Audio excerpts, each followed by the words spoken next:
WhatsApp guys, welcome back to shoot travel talk with Prathamesh. आज के video में हम डिस्कस करने वाले हैं कुछ ऐसे मिस्टेक्स के बारे में जो कि हर एक बिगिनर फोटोग्राफर करते रहता है, जो कि मैंने भी किया हुआ है। और इनको अवॉइड करके ना कि बस आपकी फोटोग्राफी अच्छी तरीके से थोड़ी बहुत इंप्रूव हो सकती है, बल्कि आपके कैमरा का मेंटेनेंस भी अच्छी तरीके से हो सकता है। So without wasting any time, let's get started. सबसे पहली टिप है कैमरा के मेंटेनेंस के बारे में। रेगुलर यूज से कैमरा और कैमरा का लेंस, इसके ऊपर डस्ट जमा हो जाता है और एज अ बिगिनर बहुत बार हम ये गलती करते हैं। हम कैमरा और कैमरा के लेंस के ऊपर की डस्ट फूंक के निकालने की कोशिश करते हैं, कुछ इस तरीके से।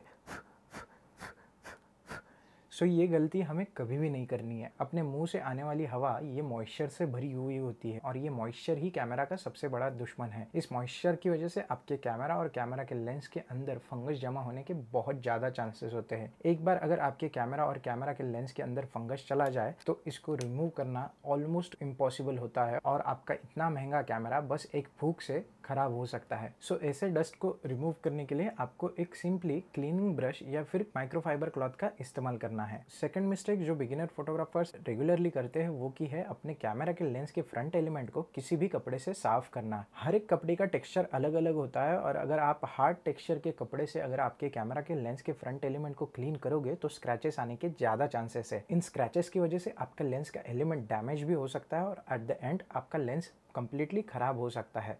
सो इस केस को अवॉइड करने के लिए आपको एक क्लीनिंग क्लॉथ का, जो कि एक सॉफ्ट फाइबर क्लॉथ होता है, इसका इस्तेमाल करना है। अमेजॉन, फ्लिपकार्ट या कहीं पे भी ऑफलाइन मार्केट में आप जाओगे और कैमरा क्लीनिंग किट के लिए पूछोगे तो आपको हर एक कैमरा क्लीनिंग किट के साथ एक कपड़ा मिलता है जो कि एक सॉफ्ट फाइबर से बना होता है। वो क्लीनिंग लिक्विड और क्लीनिंग क्लॉथ से ही आपको कैमरा के फ्रंट लेंस को क्लीन करना है, जिससे कि आपका कैमरा का लेंस अच्छी तरीके से क्लीन हो सके विदाउट एनी स्क्रैचेस। अगली गलती जो बिगिनर फोटोग्राफर्स करते रहता है वो कि कैमरा के लेंस को चेंज करते वक्त वो कैमरा को अपवर्ड डायरेक्शन में पॉइंट करता है और कैमरा के लेंस को रिमूव करने की कोशिश करते हैं।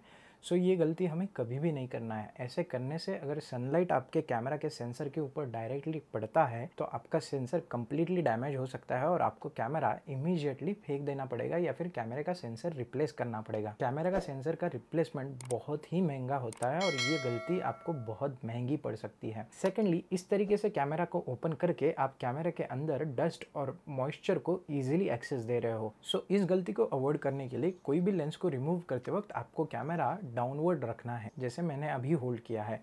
ऐसे होल्ड करने के बाद ही आपको कैमरा का लेंस खोलना है और इमीडिएटली सेकंड लेंस से आपको इसको अटैच कर देना है। कैमरा के फ्रंट एलिमेंट का ओपनिंग जितने कम देर के लिए होगा और उतने ही कम टाइम के लिए डस्ट और किसी भी एक्सटर्नल पार्टिकल से आपका कैमरा प्रोटेक्टेड रहेगा। अगली मिस्टेक जो बिगिनर फोटोग्राफर्स हर बार करते रहते हैं वो है अपने कैमरा के बैटरी को कैमरा के अंदर ही रखना। अब ये थोड़ा सा आर्ग्यूमेंटिव टॉपिक हो सकता है कि कैमरा की बैटरी को कैमरा के अंदर रखना है या नहीं रखना है, लेकिन कैमरा की बैटरी है तो एक्सटर्नल पार्ट ही। तो पर्सनल सजेशन इज कि आपके कैमरा का बैटरी आप हमेशा ही कैमरा के अंदर से निकाल के रखो जब भी आपका कैमरा यूज में ना हो। आपके कैमरा के बैटरी को आपको ऐसे जगह पे रखना है जहां पे डायरेक्ट हीट जनरेट ना हो। एज अ बोनस टिप मैं ये भी चीज आपको बताऊंगा कि एज अ बिगिनर फोटोग्राफर आपके कैमरा की बैटरी आपको कभी भी 100% से ज्यादा चार्ज नहीं करनी है। इसी का मतलब जैसे ही आपकी कैमरा की बैटरी 100% चार्ज हो जाए वो आपको चार्जर से निकाल देनी है। अगर आप आपके कैमरा का बैटरी का चार्जिंग कंटिन्यूअस रखते हो तो उस वजह से आपका कैमरा का बैटरी डेफिनेटली ड्रेन आउट होगा और आपकी कैमरा की बैटरी की लाइफ भी कम होती जाएगी, जिससे कि आप fewer number of photographs click कर पाओगे। सो जैसे ही आप आपका पहला कैमरा लेते हो मार्केट से तो कैमरा डीलर आपको एक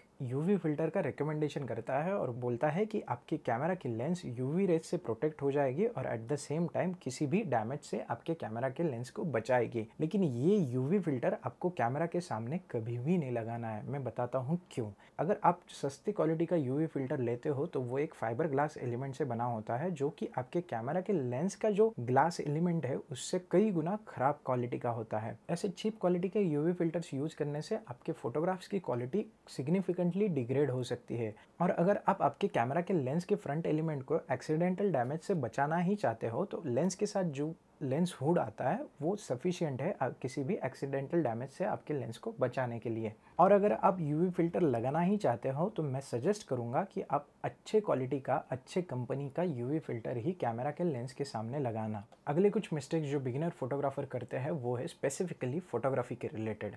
सबसे पहली चीज़ है कैमरा की होल्डिंग की टेक्निक। बहुत सारे फोटोग्राफर्स नया नया कैमरा आइदर एक हाथ से पकड़ते हुए दिखते हैं या फिर कुछ अलग ही ग्रिप से कैमरा को होल्ड करते हैं। अगर आप कैमरा की होल्डिंग की टेक्निक आपकी प्रॉपर नहीं है तो आपका हॉराइजॉन टिल्टेड हो सकता है या फिर आपके फोटोग्राफ्स में शेक आके आपके फोटोग्राफ्स ब्लर आ सकते हैं। सो इन चीज़ों को अवॉइड करने के लिए आपको कैमरा की होल्डिंग की टेक्निक को सुधारना बहुत ज़रूरी है। आपको दोनों हाथों से कैमरा को पकड़ना है।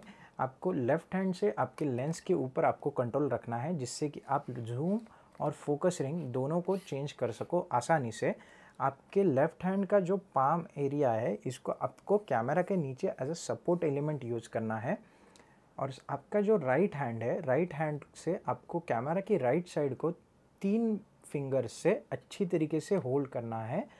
थंब से आपको ये सारे पीछे के कंट्रोल करते आने चाहिए, इस तरीके से आपको पकड़ना है। और आपके 4 फिंगर या फिर जो ये पहला वाला उंगली है इससे आपको शटर बटन को क्लिक करना है। अगर इस ग्रिप को आप मेंटेन करोगे तो ही आप अच्छी तरीके से फ़ोटोग्राफी कर सकते हो। एट द सेम टाइम अगर आप आपके व्यू फाइंडर से फ़ोटो खींच रहे हो तो इस व्यू फाइंडर को आपको आपके राइट या फिर लेफ़्ट आई के ऊपर इस तरीके से रखना है कि आपके फेस का सपोर्ट भी आपको कैमरा को मिले।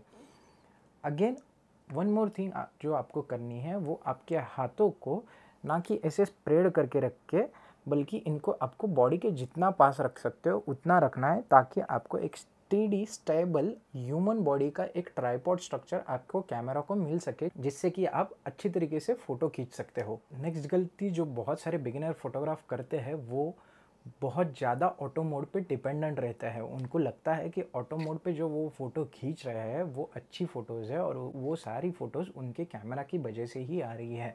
हाँ, ये बात सही है कि आपका कैमरा ऑटो मोड में अच्छी तरीके से फ़ोटो खींच सकता है, लेकिन हर तरह के फ़ोटोग्राफ्स नहीं खींच सकता। जो क्रिएटिव फ़ोटोग्राफ्स है, लॉन्ग एक्सपोजर फ़ोटोग्राफ्स या फिर फास्ट एक्शन फ्रीजिंग वाले फ़ोटोग्राफ्स, वो आपका कैमरा ऑटो मोड में करेगा ही, इसकी कोई भी गारंटी नहीं है। बहुत सारे ऐसे सिचुएशंस भी आ सकते हैं जिस सिचुएशंस में ऑटो मोड फेल हो सकता है, जैसे कि बैकलाइट फोटोग्राफ जहाँ पे सन आपके सब्जेक्ट के पीछे होता है। वैसे केसेस में आपने बहुत बार देखा होगा कि आपके कैमरा में आपका सब्जेक्ट या फिर जो भी पोर्ट्रेट आप खींचना चाह रहे हो वो काला आता है। सो इस तरीके के क्रिएटिव फोटोग्राफ्स खींचने के लिए आपको कैमरा का फुल कंट्रोल पता होना चाहिए, और उस फुल कंट्रोल को पाने के लिए आपको कैमरा के जो प्रोफेशनल मोड्स है जैसे कि मैनुअल मोड या फिर aperture priority, shutter priority mode, उनका नॉलेज होना बहुत ज़रूरी है।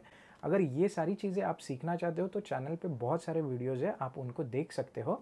लेकिन फॉर नाउ इतना ही समझ लो कि ऑटो मोड पे ही आपकी फ़ोटोग्राफी इम्प्रूव नहीं हो सकती है, आपको अलग अलग मोड्स का नॉलेज होना बहुत ही ज़रूरी है। Coming to the last mistake of the video, beginner photographers हर बार ये चीज़ करते रहते हैं जिसको बोलते हैं फ़ोटो चिंपिंग। फ़ोटो चिंपिंग का मतलब यही है कि हर बार फ़ोटो खींचने के बाद कैमरा में उसको देखना और फिर से रिकम्पोज करके और एक फ़ोटो लेना और फिर से कैमरा में देखना। ये गलती आप इनिशियली 2-3 दिन कर सकते हो, लेकिन इसको हैबिट बनाना बहुत ही गलत बात है। स्पेशली अगर आप एक फ़ास्ट फोटोग्राफ़र बनना चाहते हो जहाँ पे फ़ास्ट एक्शन को फ्रीज़ करना है, जैसे कि स्पोर्ट्स फोटोग्राफी हो गया या फिर वाइल्ड लाइफ फोटोग्राफी हो गया या फिर वेडिंग फोटोग्राफी हो गया। सो उस केसेस में ये फ़ोटो चिंपिंग आपको बहुत ही नुकसान कर सकता है। फ़ोटो चिंपिंग की वजह से कैमरा के सामने होने वाला बहुत सारा एक्शन आप मिस कर दोगे और उसका फोटोग्राफ ही नहीं आएगा, तो अच्छा कैमरा होने का क्या ही फ़ायदा। इस फ़ोटो चिंपिंग की आदत को बदलने के लिए आपको बहुत सारे बेसिक चीज़ों का नॉलेज होना ज़रूरी है, जैसे कि कैमरा का लाइट मीटर काम कैसे करता है, एक्सपोजर स्टॉप्स क्या है, एक्सपोजर ट्रायंगल क्या है, कैमरा को डिफरेंट मोड्स में कैसे यूज़ करना है। अगर इन सारी चीज़ों को आप सीखना चाहते हो तो आपको इस प्लेलिस्ट को देखना पड़ेगा।